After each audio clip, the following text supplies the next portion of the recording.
Good evening, one and all.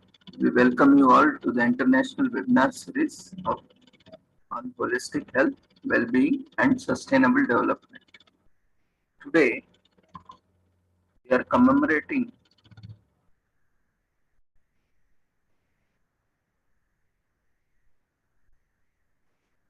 International Day for Countering Hate Speech for the first time.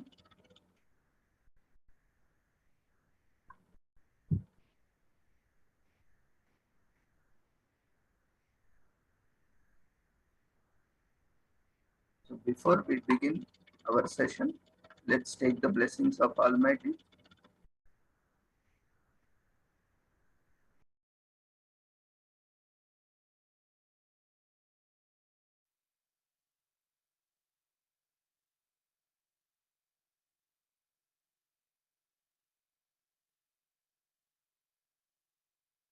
कुरुत्वं कल्याणम् आरोग्यं धनसम्पदः शुभं कुरुत्वं कल्याणम् आरोग्यं धनसम्पदः शत्रुबुद्धिविनाशाय दीपज्योतिर्नमोऽस्तु ते दीपज्योतिर्नमोऽस्तु ते शुभं कुरुत्वं कल्याणम् आरोग्यं धनसम्पदः शुभं कुरुत्वं कल्याणम् आरोग्यं धनसम्पदः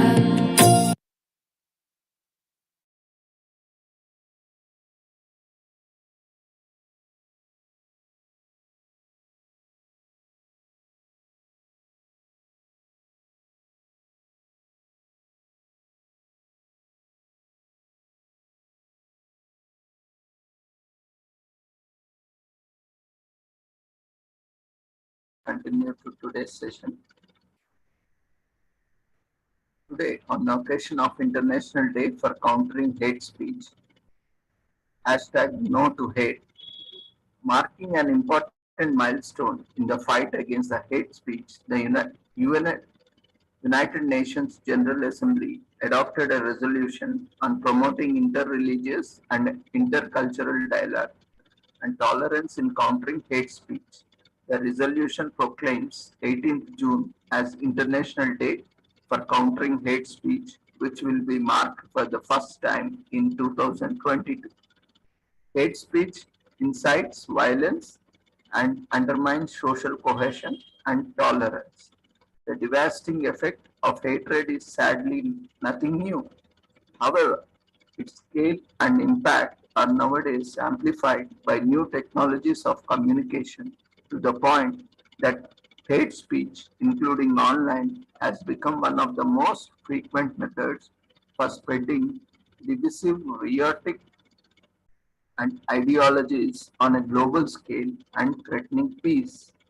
The United Nations considers hate speech as any kind of communication in speech, writing, or behavior that attacks or uses pejorative or discriminative language which with reference to a person or a group or on the basis of who they are, in other words, based on their religion, ethnicity, nationality, race, color, descent,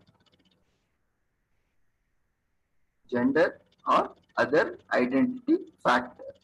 So let's on this day, as we are commemorating the International Day for Countering Hate Speech for the first time, so let's all take pledge that we will not engage in any such hate activities, and let's all love and spread universal brotherhood and sisterhood, as this entire world is our own family. Vasudhaiva Kutumbam, and we all are part of one family. And this is the only planet, and let's be collaborative, cooperative with each other, and spread love, peace, and harmony across the planet. So, with this brief introduction, let's have a glance at the short video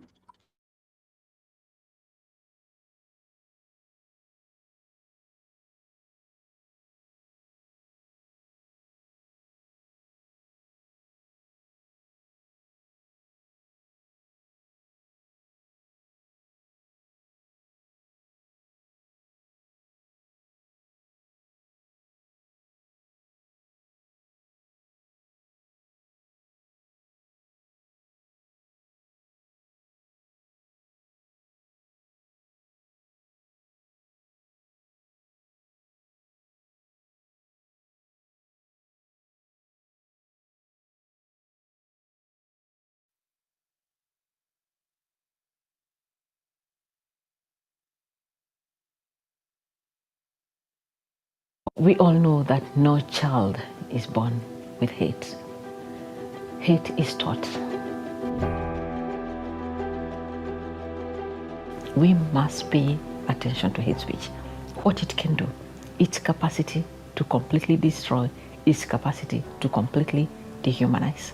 We need to understand that no society in the world is immune from hate speech. I've just come back from Cox's Bazar in Bangladesh, and I spent a lot of time among the Rohingya people. His speech was employed to dehumanize the Rohingya, referring to them as subhuman, referring to them as fleas, referring to them as thorns that needed to be removed. And ultimately, that is precisely what happened. By the time they arrived in Bangladesh, they had gone through decades of torture, decades of displacement, decades of dehumanization. And this hate speech that has been employed is something that we must pay attention to. There's a lot of information on Bosnia-Herzegovina, on what happened in Srebrenica. The hate speech that preceded and accompanied the killing of the men and boys in Srebrenica. There's a lot of information on the Tutsi in Rwanda and the moderate Hutu, and the hate speech that was used to describe the Tutsi, how they were dehumanized. We need to look at what happened to the Jews during the Holocaust.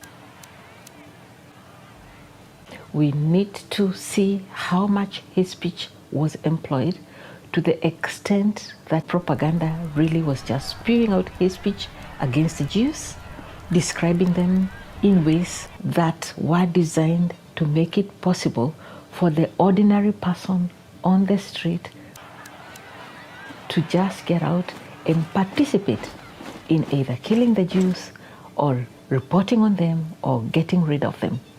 So my message really to everybody is that genocides happen within communities. Genocides happen to you and me. When a genocide unfolds, the people targeted are people who are ordinary, and we must keep paying specific attention to the narratives that we pass on from one generation to the other. They are narratives in which communities share the trauma they experienced, and they pass it on to their children. We all know that no child is born with hate, that hate is taught. And we know that the first step of socialization for a child is the family. The child begins to hear about hate from parents, from siblings. They begin to hear about stereotypes, about other ethnic communities, about other racial, religious communities, and they begin to understand that there is something called an other, that there is us and then there is the other.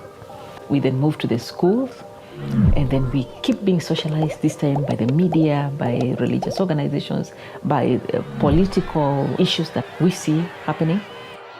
At this point, the child is now probably getting into university, and they've begun to internalize hate. They have the stereotypes in place, they have the prejudices in place. Then what that means is that that adult who was a child born without hate becomes the person who continues the next circle of socialization. And ultimately, what happens is that when people begin to fight each other, especially at the local level, then we'll have a war on our hands, and we know how difficult it is to stop wars. So what that means is that we must find ways to keep interrupting that circle of socialization through education, through knowledge, through having friends from different ethnic, racial, religious communities. And what I've learned is that the same tools that are used to spread hate often turn out to be the best tools to counter hate speech. So, for example, the cell phone, it's become a tool that's almost indispensable to many people, and it's also become a tool in which hate speech is spread through social media. The same tool can be used to counter hate speech. Social media, it's still an extremely useful tool of engagement. We just need to know how to speak to the issues that people need addressed. We must have conversations with our children and tell them not to fear difference and tell them that difference is a really good thing. It's the perspectives that each brings to the table are perspectives that you would never hear if you just stayed with people who look and speak like you.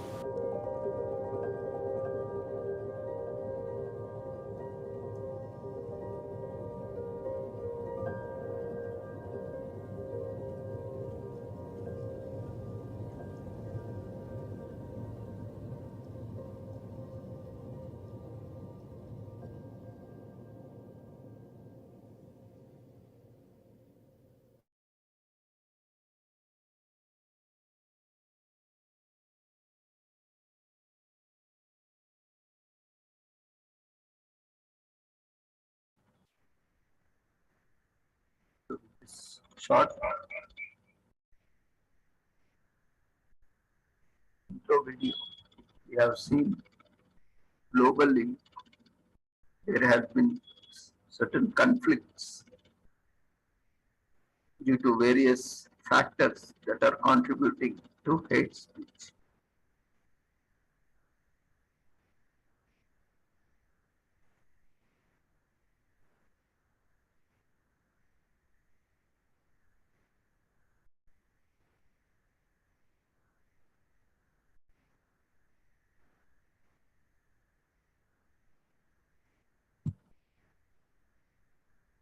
Now, when we see the statistics or the overall, the kind of trend that is going on, hate speech is rising around the world. Hate speech incites violence and undermines social cohesion and tolerance. The devastating effect of the hatred is sadly nothing new. However, its scale and impact are nowadays amplified by new technologies of communication, to the point that hate speech, including online, has become one of the most frequent methods for spreading divisive, rhetoric, and ideologies on a global scale and threatening peace. United Nations has a long history of mobilizing the world against hatred of all kinds to defend human rights and advance the rule of law. The impact of hate speech cuts across numerous existing United Nations areas of focus, from human rights protection and prevention of atrocity crimes to sustaining peace and achieving gender equality and supporting children and youth. Because fighting hate, discrimination, racism, and inequality is at the core of United Nations principles and work the organization is working to confront hate speech at every turn.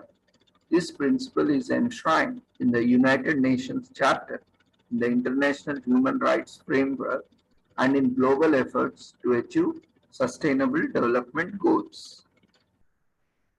Hatred is a danger to everyone, and so fighting it must be a job for everyone, as quoted by Antonio Guterres, United Nations Secretary General, 2021.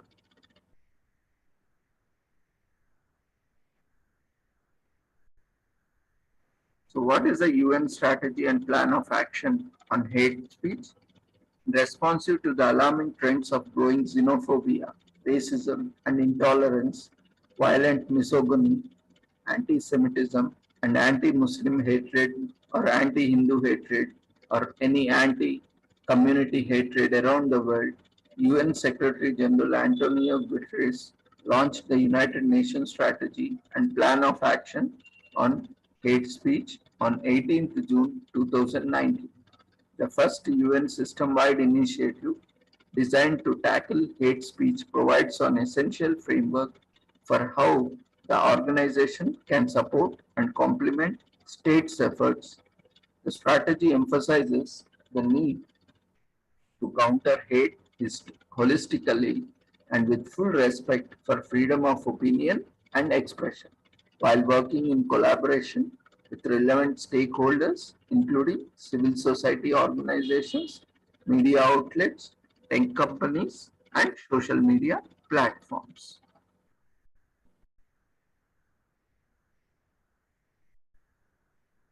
In this context, marking an important milestone in the fight against hate speech, the UN General Assembly adopted a resolution on promoting interreligious and intercultural dialogue and tolerance in countering hate speech. The resolution proclaims 18th June, that is today, as International Day for Countering Hate Speech, which will be marked for the first time in 2000 today, that is today.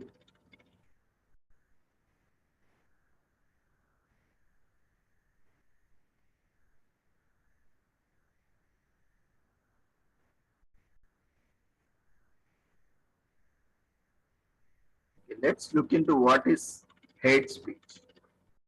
In common language, hate speech loosely refers to offensive discourse targeting a group or an individual based on inherent characteristics like such as race, religion, or gender, or that may threaten social peace. Under international human rights law, there is no universal definition of hate speech, as the concept is still widely disputed, especially in regards to its relation to freedom of opinion and expression, non discrimination, and equality. With the aim to provide an unified framework for the UN system to address the issue globally, the United Nations Strategy and Plan of Action on Hate Speech defines hate speech as any kind of communication in speech, writing, or behavior that attacks or uses pejorative and or discriminative language with reference to a person or a group on the basis of who they are, in other words, based on their religion, ethnicity, nationality, race, color, descent, gender, or other identity factor. So, under international human rights law, there is no universal definition of hate speech, as the concept is still widely disputed, especially in regards to its relation to the freedom of opinion and explanation and non-discrimination and equality. Hence, we have certain challenges in defining the hate speech. While the above is not a legal definition and is broader than the notion of incitement to discrimination, hostility, or violence prohibited under international human rights law, it highlights three important attributes. Hate speech can be conveyed through any form of expression, including images, cartoons, memes, objects, gestures, and symbols, and it can be disseminated offline or online. Hate speech is discriminatory, biased, bigoted, intolerant, or pejorative, in other words, prejudiced, contemptuous, or demeaning of an individual or a group. Hate speech makes reference to real purported or imputed identity factors of an individual or a group in a broad sense: religion, ethnicity, nationality, race, color, descent, gender, but also other characteristics conveying identity such as language, economic or social origin, disability, health status, or sexual orientation, among many other factors. It's important to note that hate speech can only be directed at individuals or groups of individuals. Therefore, it does not include a communication about entities such as states and their offices or symbols, public officials, nor religious leaders or tenets of faith. And what are the challenges raised by the online hate speech? Social media provides a global megaphone for hate, as quoted by Antonio Guterres, United Nations Secretary General, 2021. Misinformation spreads faster when they are upset. Pause and take care before you share so that you don't spread misinformation. The proliferation of hateful content online coupled with easily shareable disinformation that digital communication enables has raised unprecedented challenges for our societies as governments struggle to enforce national legislation in the virtual world's scale and speed. Unlike in traditional media, online hate speech can be produced and distributed easily at low cost and anonymously, while having the potential to reach a global and diverse audience in real time. The relative permanence of online content is also problematic when hateful discourse can resurface and regain popularity over time.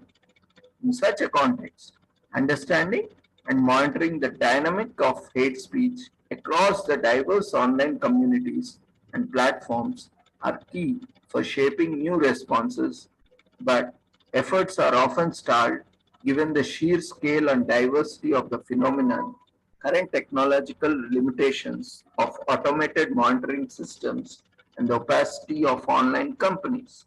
Meanwhile, the growing weaponization of social media in order to disseminate hateful and divisible narratives, sorry, divisive narratives often promoted by online corporations, proprietary algorithm bias has exacerbated the stigmatization of vulnerable communities and exposed the fragility of our democracies worldwide. This has been prompted as an increasing scrutiny on internet players and questions on their actual role and responsibility in real world harm.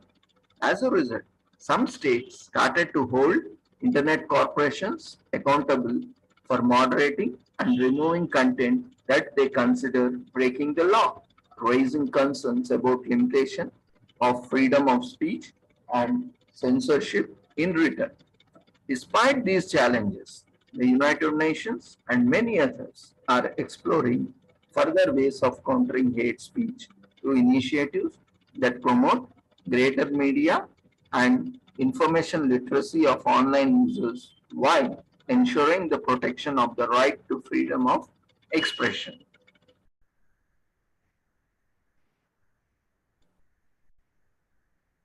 Now,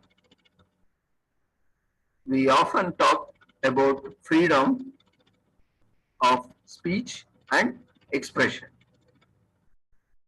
In the debate surrounding the hate speech, the necessity to preserve freedom of expression from the states or private corporation censorship is often opposed to attempts to regulate hateful expressions, in particular online. Freedom of opinion and expression is indeed a cornerstone of human rights and a pillar of free and democratic societies as it supports other fundamental rights such as right to freedom of religion, to peaceful assembly, to participate in public affairs. It is undeniable that digital media, including social media, have contributed to the sustaining the right to seek, receive, impart information and ideas. Therefore, legislative efforts to regulate free expression are unsurprisingly raising concerns that attempts to curb hate speech could also contribute to silencing dissent and opposition. As the key means to counter hate speech, the United Nations supports more speech, not less, and holds the full respect of freedom of expression as the norm. Therefore, restrictions to expression must remain an exception as defined in accordance with the international human rights law in order to prevent harm and ensure equality and public participation of all. In addition to the relevant international human rights law provisions, The United Nations Rubber Plan of Action provides key guidance to the states on the distinction between freedom of expression and incitement to discrimination, hostility, and violence, which is prohibited under criminal law. While determining when the potential of harm is high enough to justify the prohibition of speech is still subject to much debate. States are also invited to implement alternative tools such as education and the promotion of counter messages in order to address the whole spectrum of hate expressions on and offline. Addressing hate speech does not mean limiting or prohibiting freedom of speech. It means keeping hate speech from escalating into something more dangerous, particularly incitement to discrimination, hostility, and violence, which is prohibited under international law, as quoted by United Nations Secretary General Antonio Guterres, May 2019.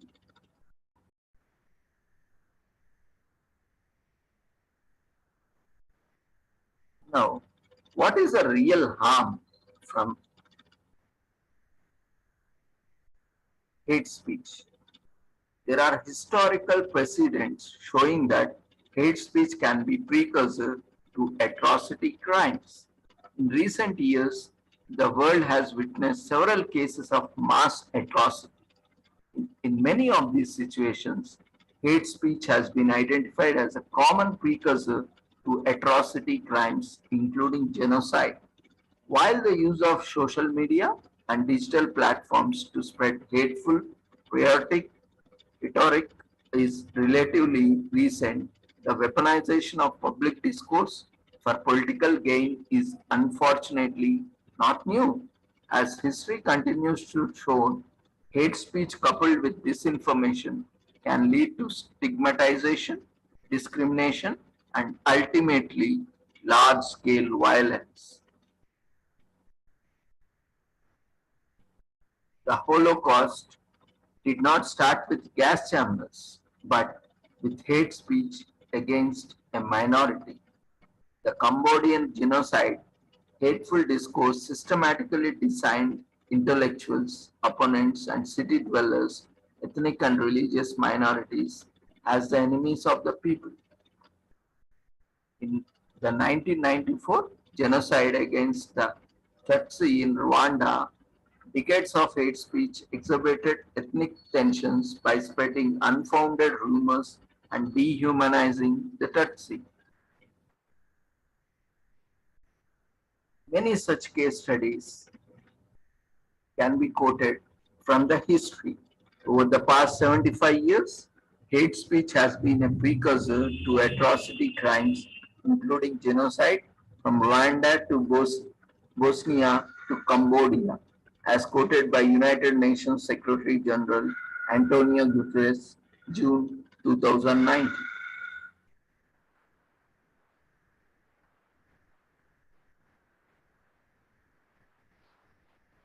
Now let's see how to tackle this hate speech. Why, in the very first place, to tackle hate speech? As we have seen,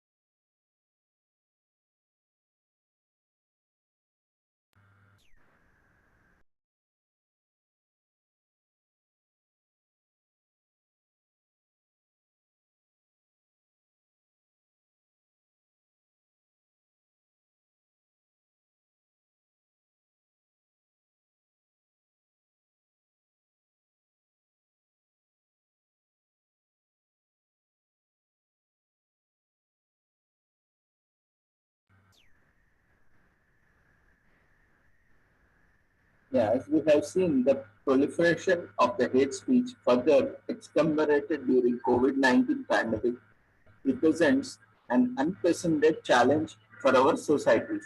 Although hate speech has always existed, its ever-growing impact fueled by digital communication can be devastating, not only for specific individuals and groups that are targeted, but also for societies at large. Hate speech is in itself a denial of values of tolerance, inclusion, diversity, and very essence of the human norms and principles. As such, it may expose those targeted to discrimination, abuse, including violence, but also social, economic exclusion. When left unchecked, expressions of hatred can even harm social cohesion, peace, and development, as it lays the ground for conflicts and tensions, wide-scale human rights violations, including atrocity crimes. Addressing and countering hate speech is therefore a necessity and requires a holistic approach, mobilizing society as a whole, whether as members of the states or private sector, the media, the internet corporations, faith leaders, educators, actors of civil society, those affected by the hate speech, youth, or simply an individual. We all have the moral duty of speaking out firmly against the instances of hate speech and a crucial role to play in countering, quote, importantly, combating hate speech requires monitoring and analyzing it first to fully understand its dynamics. Indeed, since the spread of hate rhetorics can serve as an early warning of violence, including atrocity, crimes, limiting hate speech could contribute to mitigating its impact, and the authors of hate speech could be held accountable in a bid to end impurity. The challenge of monitoring and analyzing hate speech is therefore a priority for many UN entities, including UNESCO, the United Nations Specialized Agency for Education, Science and Culture, which supports undertakes research to better understand hate speech and related dynamics.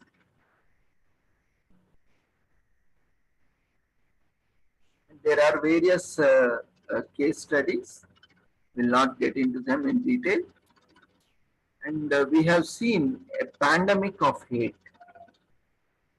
As early as May 2020, United Nations Secretary General Antonio Guterres raised the alarm about the tsunami of hate and xenophobia, scapegoating, and scaremongering around the world that the coronavirus pandemic unleashed, and made a global appeal to address and counter the specific issue of COVID-19 related hate speech. The UN Guidance Note on Addressing and Countering COVID-19 related hate speech, released shortly after, clarifies that COVID-19 related hate speech encompasses a broad range of disparaging expressions against certain individuals and groups that has emerged or been exacerbated as a result of new coronavirus outbreak, from scapegoating, stereotyping, stigmatization, and use of derogatory, misogynistic, racist, xenophobic, or anti Semitic language. This hateful content is often accompanied with disinformation and misinformation in relation to the pandemic and disseminated through traditional and or digital media. In the context of global health crisis, where access to safe and reliable information may be a matter of life or death, the consequences of COVID-19 related hate speech can be disastrous in the short and long run for both the target groups and the society at large. COVID-19 speech can specifically worsen pre-existing situations of inequalities, intolerance, and discrimination, especially towards minorities and or foreigners, and may expose those targeted to violence, social, political, and economic exclusion. Heightening the disproportionate effects of the pandemic even more on these unprivileged communities as a result. COVID-19 hate speech and disinformation may also lead to division and social unrest at a time when unity and cohesion are more needed than ever, in particular when instrumentalized by influential figures like political and religious leaders and or when it is part of the coordinated effort to harm. So we must act now to strengthen the immunity of our societies against the virus of hate, as quoted by United Nations Secretary General Antonio Guterres in May 2020.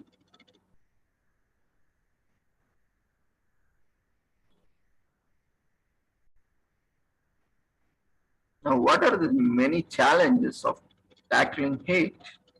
To develop effective responses and to mitigate the impact of hate speech on our societies, it is essential to monitor and analyze the phenomenon first. This means better understanding of the dynamics of hate speech, including the motivations behind its dissemination. Such undertaking is particularly important in the worsening context of crisis and fear. However, the lack of universal definition of hate speech makes it harder to study this phenomenon on a global scale. Further, difficulties include the diversity of national legal frameworks, the social, cultural, and historical context associated with hate speech, its local, specific linguistic subtleness, subtleties, the varied variety of online communications and forms of online hate speech, to name a few. Another key challenge is the victims may not consistently report incidents of hate speech to the relevant authorities for various reasons, starting from a lack of awareness of what constitutes hate speech to start with. In addition,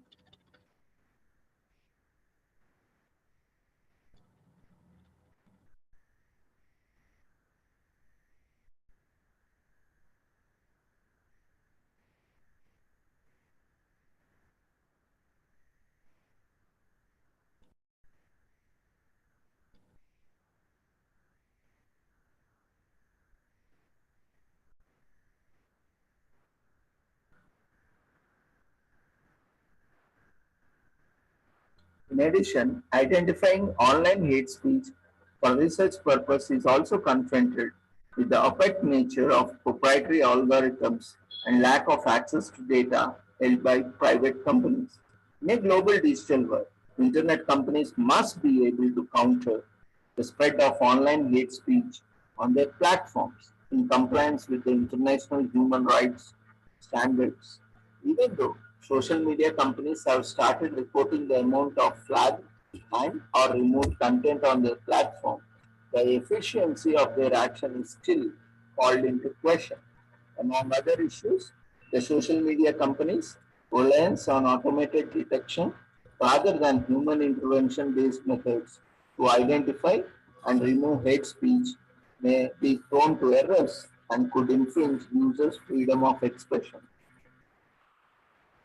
Such issues highlight the need for greater transparency on how hate speech policies are implemented, evaluated.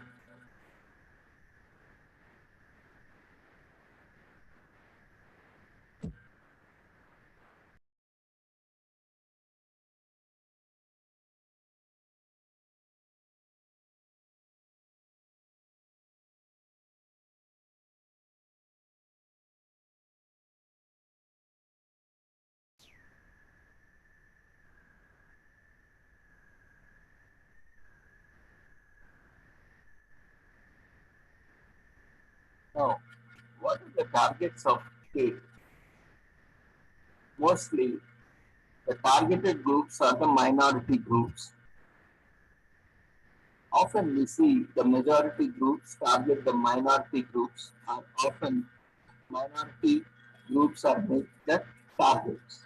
If you see globally, in the context of population or in the context of religion, the largest population uh, pertaining to any particular community or religion across the world or across the nation or across the state, at a global level, across the planet, we can see the majority groups often target the minority groups as the targets. So, national, ethnic, religious, or linguistic minorities are a recurring target of hate speech, including online. According to Special Rapporteur on Minority Issues, thematic report on hate speech, social media, and minorities, where disaggregated data is available on hate speech in social media or on hate crimes, approximately 70% or more of those targeted tend to belong to minorities. Members of minority groups are particularly disadvantaged as they are also more likely to be affected by restrictions and removal measures of social media content moderation systems. In addition to being the main targets of hate speech, recent, recent incidents of hate speech, including racist slurs and for the most serious cases, incitement to violence or genocide, reflected a truly global and worrisome trend targeting minority groups as diverse as the LGBO people in northern Nigeria and the Rohingya in Myanmar and Roma and the Sinti in Europe or people of African descent, among many others. In addition, this trend has been further exacerbated by the extremist groups and populist figures worldwide as the COVID-19 pandemic is weaponized to promote anti-minority narratives, disinformation, and conspiracy theories, scapegoating Jews, Muslims, Christians, Hindus, people of Asian descent, especially those perceived as Chinese, Asian, and many other communities for the spread of virus.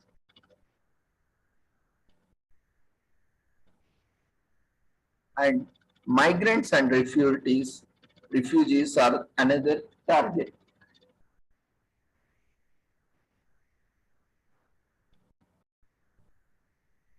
The scale of international migration has sustainably increased in past 20 years, and the recent migrants refugee crisis has prompted millions of people worldwide to escape poverty, conflicts, violence, and persecution. In 2020, the United Nations estimated that about 281 million people were living outside their country of origin. Traditional migrants and refugees tend to be particularly vulnerable to racism, discrimination, and related intolerance. However, the trait of hate rhetoric and incitement against migrants and refugees worsened with the recent increase in the number of refugees, asylum work seekers, and migrants across various regions of the world, from Africa to Middle East and South Asia and Europe to Americas, where a large number of newcomers has put a strain on governments and taken over the public debate. Increasingly, migrants and refugees are portrayed as unable to adapt to the local customs and lives and routinely associated with fears of violence and terrorism, while their positive contribution to the societies is often undermined or ignored. In a context where the host populations feels confronted challenges related to the arrival of newcomers with diverse backgrounds, cultures, and religions, stereotyping and polarization started to characterize domestic debate, dominate media coverage, and shape national politics, while harsher measures targeting migrant and refugee communities are put in place. As extremist groups and politicians, but also news agencies, fuel hate speech against migrants and refugees to serve their own populist agenda. Acts of intimidation and violence has spiked and disinformation has intensified, especially in times of pandemic. So the impact has already proven disastrous as migrants across the world face discrimination and economic hardship, and thousands of refugees and asylum seekers live in dire conditions or have been pushed back or deported to dangerous environments. So, the prevention. How do we prevent? The prevention or the preventive role is through education. The role of education in prevention. As history has shown, genocide and mass atrocity begins with words of hate. Such lesson highlights our collective responsibility to address hate speech in the present to prevent potential harm in future. However, addressing countering hate speech effectively requires a holistic approach that goes beyond legislation to sanction, criminalize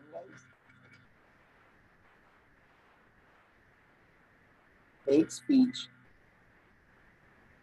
in the present to prevent potential harm in future. However, addressing and countering hate speech effectively requires a holistic approach that goes beyond legislation to sanction and criminalize hate speech and must rely on prevention too.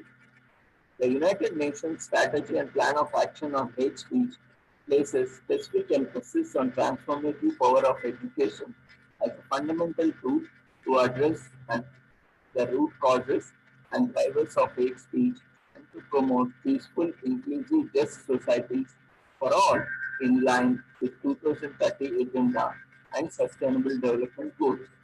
Tackling the issue of hate speech from an educational perspective requires strengthening educational policies and programs with specific measures aiming to address and counter the hate speech, drawing upon global citizenship education and media information literacy initiatives and adopting multi-stakeholder, interdisciplinary, and society-wide approaches in order to help young people engage with media and information, develop critical thinking and lifelong learning skills, and also become active citizens who support peace and human rights.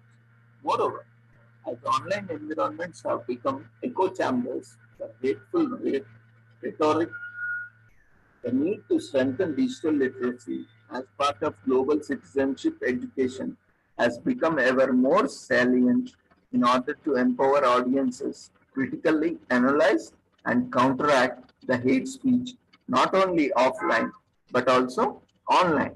In digital world too, key competencies to build resilience against the hate speech include media and information literacy that empowers citizens with the critical thinking skills necessary to adequately assess information and to develop a sense of responsibility for one's online behavior. In addition, building digital citizenship requires fostering knowledge and understanding of human rights and freedom of expression throughout human rights education and mainstreaming social and emotional learning, a powerful tool to address and counter harmful social norms and practices, including in crisis situations. So, education is a powerful tool to counter hate speech. Education can counter hatred because it can contribute to inculcate children and youth with the values of respect for diversity, peaceful coexistence, and dialogue, as quoted by United Nations Special Advisor on the Prevention of Genocide, Alice Warimo Nerditu, in October 2021. Hatred takes root in the soil of ignorance, as quoted by United Nations Secretary General Antonio Guterres, October 2021. Educators are our first line of defense in preventing hate speech from taking hold. Education can build young people's critical thinking skills so they can tell facts from fiction and real news from fake news, as quoted by United Nations Secretary General Antonio Guterres in October 2021. And education can build young people's critical thinking skills so they can tell facts from fiction and real from fake news. The legal response is essential, but is not enough.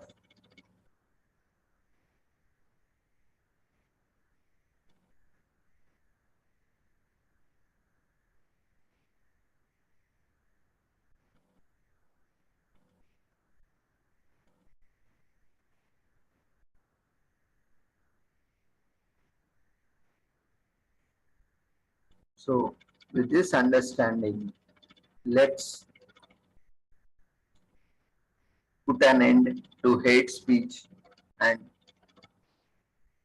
recognize fake news and news or views or opinions that are intended to spread hate, which have vested interest by vested groups that are intended to create discrimination, violence, which are targeted to a particular individual or groups or communities or society at large. So with the awareness, education and having respect towards the diversity around the globe, across the globe, will prevent this kind of instances and will also decrease the amount of such instances in coming days. So thank you everyone for attending. Let's all commemorate with hashtag no to hate and widely spread this message across our colleagues, friends, and students and stakeholder communities. Thank you once again. If you have any queries, you can unmute yourself, or you can raise your hand, or you can share your feedback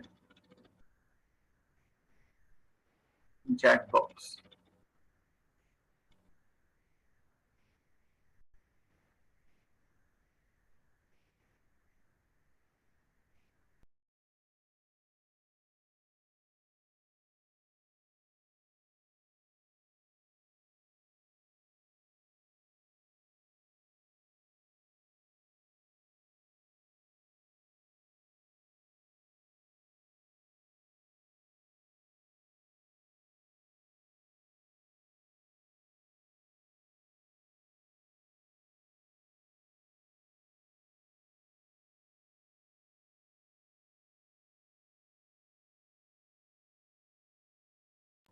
There are no queries. Thank you everyone on behalf of Sri Holistic Health Foundation India and Sri Research Institute Center for Art Sciences and Wellbeing for joining us. And tomorrow we have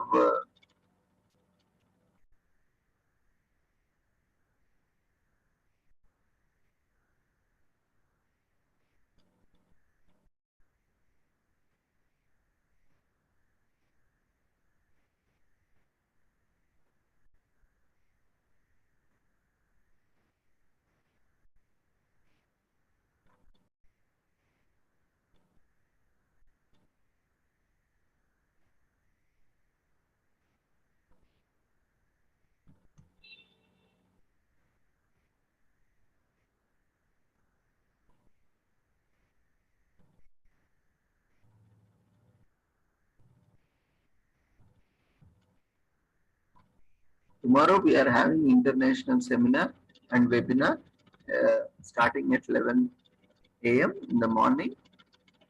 Kindly everyone register and join,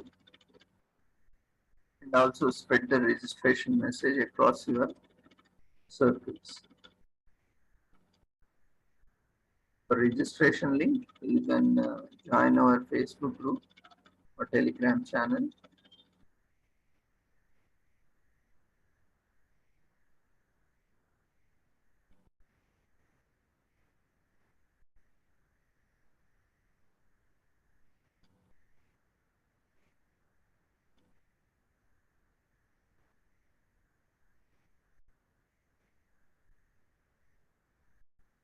And do join us with the same link tomorrow for international seminar and webinar on yoga, Ayush, health education, environment, and sustainable development.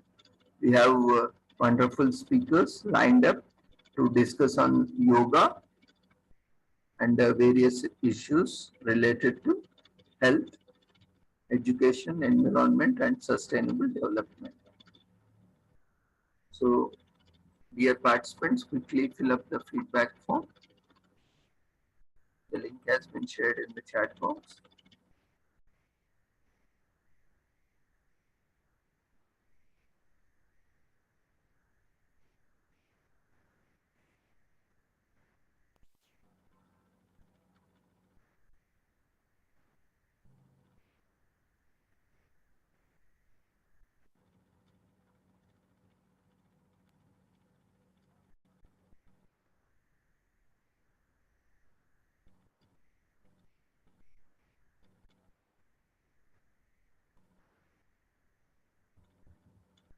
Always try to attend in Zoom session.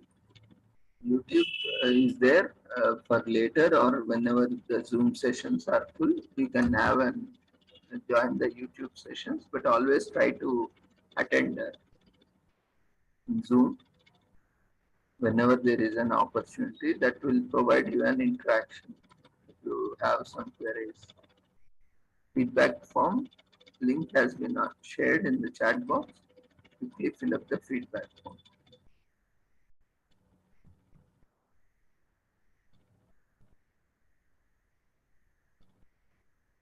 See you all tomorrow with the same link tomorrow 11 o'clock. Take care. Good night.